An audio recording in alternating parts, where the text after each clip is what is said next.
जय हिंद। जैसे ही निफ्टी ने, बैंक निफ्टी ने इनफैक्ट अपना एक और लाइफ टाइम हाई बनाया, ऑल टाइम हाई बनाया, तो आईपीओ वालों ने कहा हम फर्स्ट चलते हैं, जल्दी से आईपीओ लेकर आते हैं, बहती गंगा में हाथ धोते हैं। अभी क्या हुआ, बीच में आईपीओ आ नहीं रहे थे मेन बोर्ड, और एकदम से बड़ लाइन सी लगती चली गई। अब हमारा भी कर्तव्य है कि भाई, हमारा भी धर्म है, परंपरा, प्रतिष्ठा, अनुशासन है कि हम भी हर आईपीओ के एनालिसिस देखें, समझे, लगाना या नहीं लगाना, फाइनल वर्डिक्ट पे आए। अब आया है एक और व्रज आईपीओ करके, व्रज आयरन का आईपीओ करके आया है, मेटल सेक्टर से रिलेटेड है कहीं ना कहीं। तो देखेंगे कि भैया, क्योंकि ये ना साइक्लिकल बिजनेस होते हैं, कई बार चलते हैं, कई बार नहीं चलते। आप देखते हो टाटा स्टील जैसे बड़े जाइंट्स, वेदांता जैसे बड़े जाइंट्स लॉसेस भी पोस्ट करते हैं क्वार्टर वगैरह में, क्योंकि साइक्लिकल बिजनेस है, एक क्वार्टर से दूसरा क्वार्टर कवर हो जाएगा, ओवरऑल नेट प्रॉफिट में निकलना है पूरे साल से। अब इस कंपनी का क्या हाल है, लगाना है या फिर नहीं लगाना।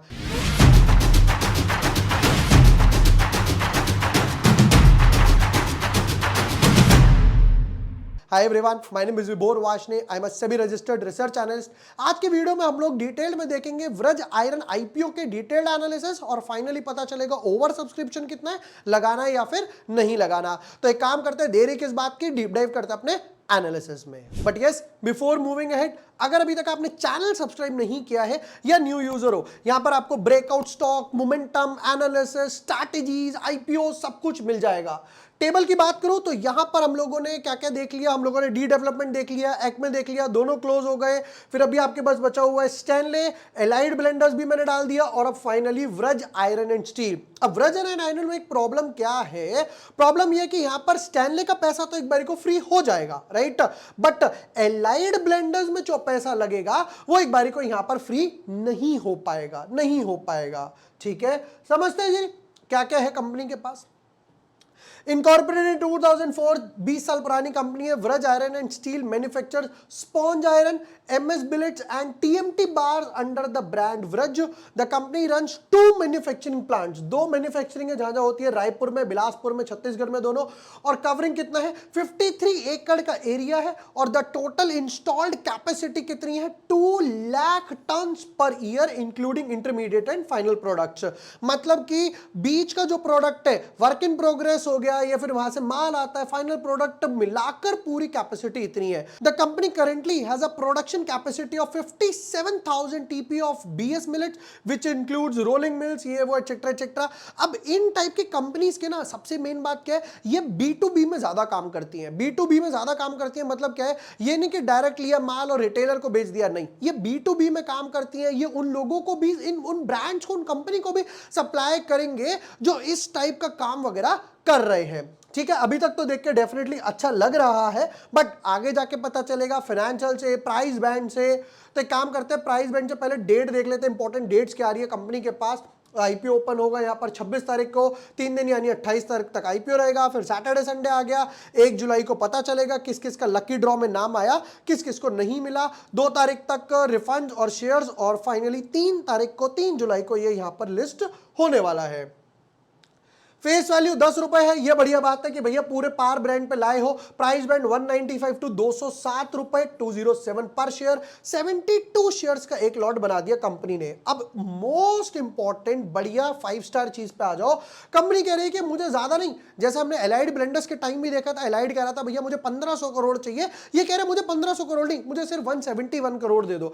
तो 170 करोड़ का छोटा सा आईपीओ है, और पूरा का पूरा 100% जो है वो पैसा कंपनी के पास जाए, जिसे कहते हैं बल्ले बल्ले हो गई, 4 चांद लग गए। इसको मल्टीप्लाई बाय 4 कर लेना, 4 चांद लग गए, सारा का पैसा, सारा पैसा कंपनी के पास जाएगा। बहुत ही बढ़िया बात है। क्यूआईबी को कितना दे रहे हैं भैया, क्यूआईबी को कह रहे हैं 50% मिलेगा, रिटेल वालों को 35 तक, और एचएनआई को मिलेगा यहां पर 15। तो अगर मैं लगाता हूं तो इस कैटेगरी में, क्योंकि यहां पर कोटा ज्यादा है। एक एक शेयर्स की वैल्यू देख लेते हैं क्विकली।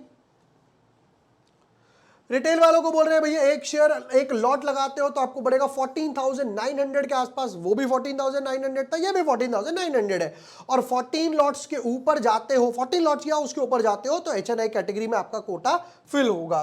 प्रमोटर की होल्डिंग एज ऑफ नाउ तो 9900 ही है पूरा। ठीक है, अब आते हैं फाइनेंशियल्स पे।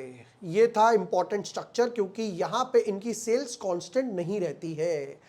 फुल ईयर अगेन मुझे ये नहीं समझ आ रहा ये जितने भी आईपीओज आ रहे हैं कि पूरी बैलेंस शीट क्यों नहीं लेकर आ रहे, पूरा रिजल्ट लेकर आओ ना। मार्च खत्म हो गया, उसके बाद अप्रैल चला गया, मई चला गया, जून चला गया, तुम पूरा रिटर्न फाइल नहीं कर पा रहे। Divide by 3 multiply by 4, comparison easy पड़ता है। 126 करोड़ के एसेट्स, 100-150 करोड़, 190, 190 करोड़, 250 करोड़, वाप रे। तो ये मैं बोल सकता हूं 2.5 साल में एसेट्स तो डबल हो गए, बहुत ही बढ़िया बात है। रेवेन्यू की बात करें तो 290 करोड़, 400 करोड़, 500 करोड़ और ये हो गया 300। अब 300 डिवाइडेड बाय 3 करोगे यानी 100 करोड़, मल्टीप्लाई बाय 4, 400 करोड़, ज्यादा से ज्यादा 410 करोड़। यानी इस साल में सेल्स थोड़ा सा डिप हुआ। Profit after tax 10 crore, 28, 50, 44, again divided by 3, multiply by 4, round off to 60 crore के आसपास आ गया। प्रॉफिट मार्जिन देखो, पहले था 3% के आसपास, फिर 3% से हो गया समवट अराउंड 6% के आसपास, फिर ये हो गया समवट अराउंड 11% के आसपास, 10% लिख देता हूं चलो, और ये यहां पर हो गया 14%। मार्जिन देख रहे हो 3, 6, 10, 14, बाप रे, अट्रैक्टिव थिंग। जब भी कभी आप क्वार्टर रिजल्ट देखो, इसके ही नहीं कोई भी लिस्टेड कंपनी के, मान लो रिलायंस ने अपने क्वार्टर रिजल्ट अनाउंस करे और वहां पे आ जाता है मार्जिन बढ़ गया, भाग जाएगा स्टॉक। सेल्स में डिप आया नहीं आया, प्रॉफिट में डिप आया नहीं आया, भाग जाएगा स्टॉक। क्यों? क्योंकि आगे भी अब यही कॉस्ट दी जाएगी कस्टमर को। ये बहुत अच्छी चीज करी इन्होंने।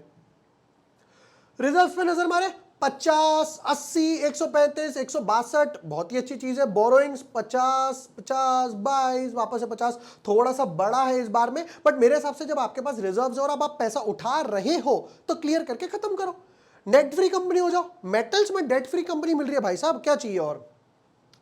इंपॉर्टेंट रेशियोज पे आते हैं क्विकली कि इंपॉर्टेंट रेशियोज। फाइनेंशियल्स को मैं मार्क्स जो दूंगा वो 7 आउट ऑफ 10 दूंगा, क्योंकि मार्जिन बढ़े हैं इसलिए एक्स्ट्रा वेटेज दिया है। सेल्स वगैरह उतनी नहीं है, छोटी कंपनी है। रिटर्न ऑन इक्विटी 23, अच्छा रेशियो है। रिटर्न ऑन कैपिटल एम्प्लॉयड भी 25 है। डेट टू इक्विटी ऑलमोस्ट जैसा हम लोगों ने देखा निल है। रिटर्न ऑन नेटवर्थ दिस, और price to book value 2 times है सिर्फ, बहुत ही अच्छी बात है, बहुत ही अच्छी बात है। किस किस लिए पैसा उठा रहे हो जरा बता दो भैया। Funding for capital expenditure towards the expansion project in Bilaspur. Bilaspur में जो इनका प्लांट है उसे और बड़ा करना है, ये बोल रहे हैं कि भैया हमें और बड़ा होना है। फिर repayment of prepayment of borings from HDFC obtained by the company for capex वगैरह, ये लोन उतारेंगे, अच्छी बात है। कैपिटल एक्सपेंडिचर एक्सपेंशन प्रोजेक्ट है बिलासपुर। बिलासपुर भाई दो बार क्यों कर रहे हो, मुझे ये नहीं समझ आ रहा। एक बार, 2 बार, एक ही लाइन को 2 बार लिख दिया, एक ही तो प्रोजेक्ट है ना। चलो वापस आते हैं। अब 207 रुपए का प्राइस बैंड है, एक लॉट की वैल्यू है यहां पर 14,900 रुपए ओवर सब्सक्रिप्शन लिस्टिंग गेन। अब आते हैं कुछ इंपॉर्टेंट पॉइंट्स पे। नंबर 1, सेक्टर अच्छा है बट साइक्लिकल है, up down up down up down चलता रहता है। प्रॉफिट मार्जिन्स बढ़ रहे हैं बट सेल्स में डिप हुआ है, ये थोड़ा सा नेगेटिव इंपैक्ट है। मोस्ट इंपॉर्टेंट, सारा का सारा पैसा जो है वो कंपनी के पास जाएगा और हो सकता है नेक्स्ट 2-3 क्वार्टर में कंपनी डेट फ्री भी हो जाए, एक्सपेंशन कर रही है, ये अच्छी बात है। अब आता है मोस्ट इंपॉर्टेंट, क्योंकि सिर्फ पैसा कंपनी 171 करोड़ उठा रही है तो यहां पे somewhat around 50 to 70 times over subscription होगा। मैं 100 टाइम्स भी लिखता, बट एलाइड ब्लेंडर्स आ रहा है, वो सेक्टर अच्छा है, एवरग्रीन सेक्टर है, तो वहां पर पैसा ज्यादा ही जा सकता है। फिर भी यहां पे 50 to 70 टाइम्स के हिसाब से ओवर सब्सक्रिप्शन एक्सपेक्टेड है, डेफिनेटली है। लिस्टिंग गेन की बात करूं तो लिस्टिंग गेन डेफिनेटली थोड़े हिट होंगे क्योंकि पैसा वहां पर जाएगा, बट फिर भी जिस हिसाब से इसकी डिमांड रहेगी ना, डिमांड यहां है, सप्लाई यहां है, तो डिमांड ऑटोमेटिकली लोग मार्केट से लेने के लिए भागेंगे। तो लिस्टिंग गेन जो यहां पर मैं एक्सपेक्ट करूंगा वो समवट अराउंड रहेगा 20 to 45% के हिसाब से। थोड़ा सा ब्रैकेट बगैर अब ज्यादा बड़ा बनाया क्योंकि 2-3 आईपीओ बैक टू बैक आ रहे हैं। मैं डेफिनेटली अप्लाई करने वाला हूं व्रज आयरन आईपीओ को। मल्टीपल डीमैट अकाउंट अप्लाई करेंगे रिटेल कैटेगरी में, ताकि मेरे अलॉटमेंट के चांसेस एक बारी को ज्यादा हो जाए, क्योंकि यहां पर क्या ओवर सब्सक्रिप्शन अच्छा खासा होगा। आपने एक आधी एप्लीकेशन डाली, वो भी रिजेक्ट हो गई, तो यहां पर ना मल्टीपल अकाउंट से डालो। मम्मी के अकाउंट से, पापा के अकाउंट से, कुत्ते के अकाउंट से, बिल्ली के अकाउंट से, ड्राइवर के अकाउंट से, चाचा के अकाउंट से, भाई के अकाउंट से, दोस्त के अकाउंट से, इसके अकाउंट से, मल्टीपल अकाउंट से डालते रहो। मैं कहता हूं अगर 2-4 एप्लीकेशन वगैरह एक बारी को लग भी गई तो क्या है, 5-7 दिन के लिए ही तो मेरा पैसा ब्लॉक हो रहा है। ये थे डिटेल्ड एनालिसिस। वीडियो पसंद आया हो share with your friends, like and subscribe. Thank you for watching the video. Lots of love.